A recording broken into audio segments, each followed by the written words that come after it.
if you look at both the rescue legislation as well as the infrastructure bill, which in infrastructure, thankfully, was bipartisan, there are great opportunities there for more employment. In fact, we're going to get a big employment gain out of the infrastructure bill and the so-called inflation bill.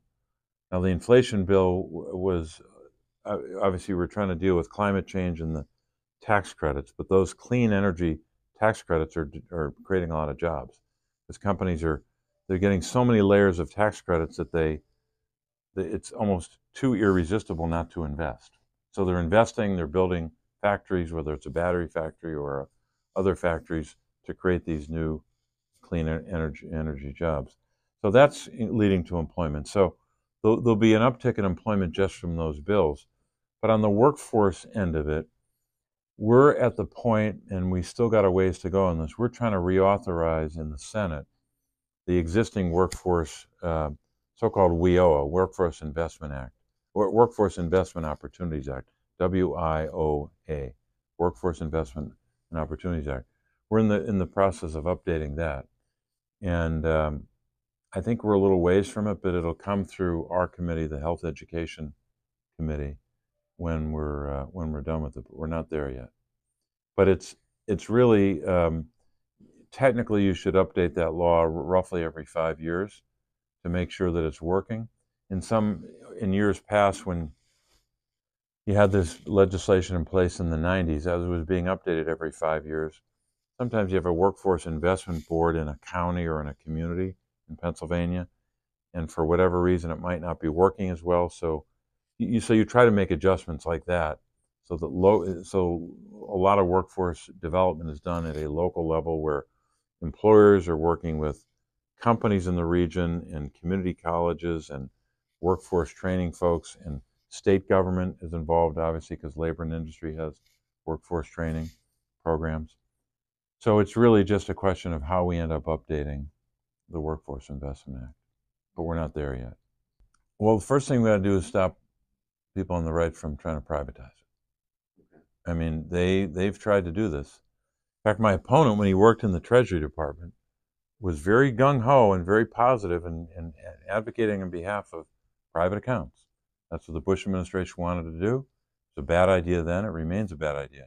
But if they have a majority, all these ideas about private accounts for Social Security, taking those Social Security resources and putting them on Wall Street, letting these money managers get their hands on it, that's a bad idea. They've also tried, and they tried this in the Trump years on Medicare, to voucherize it. So Irv hits the age of 65, and he gets a voucher for his Medicare, and it's a finite amount of money. When that voucher runs out, Irv, you're on your own for your Medicare. It's crazy. These are earned benefits. People earn them. They paid in.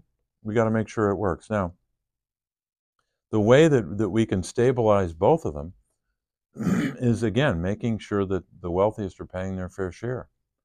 And there are lots of ways to do that, a lot of different ideas. But that's the first thing that has to happen is we got to stop these bad ideas from advancing and then sit down in a bipartisan way and work it out. Just like, look, they did this in 1983. When Tip O'Neill was Speaker of the House, Ronald Reagan was president, they came up with a bipartisan agreement. What are you looking at in terms of the estimate, in terms of the timetable, in terms of Social Security? It doesn't seem like we have a lot of time. Yeah, the both Medicare and Social Security have deadlines in a sense of when it gets to the point where you wouldn't be able to pay out all the benefits in the mid 2030s. I think one is 2035 and one is 2034, and I'm forgetting which is which. But it's we've got to take action, no question about it. Well, look, let's just start with policy. I've got a huge disagreement with my opponent and Trump on policy. We talked about tax policy. It's real simple. Next year, the biggest tax bill we're ever going to have for at least 10 years, maybe 25 years, it's going to be a real clear choice. You're either going to give those same tax cuts to the wealthiest people and the biggest corporations. That's option A. Option B is give the middle class a robust tax cut. You can't do both. So that's a big policy disagreement. On health care, I think they're going to try to repeal the Affordable Care Act again. My opponent would vote with them, I think, if they did that. They're going to try to gut Medicaid. They tried that in the Trump years. They wanted to cut it one year by $50 billion, another year by $70 billion, another year by $100 billion per year. Because I don't know about it. I can't answer that other than they want to cut it. I know that. They propose budget after budget after budget that would decimate Medicaid, which isn't just bad for kids in Philly, it's bad for rural kids. Rural kids depend upon Medicaid and CHIP as much as urban kids do. It would hurt rural hospitals. It would hurt middle class families in suburban America who might be middle class. Their mom goes to a nursing home. You know why? Because of Medicaid. They couldn't pay for it on their own. Medicaid allows their mom to get to a nursing home. So that's on policy.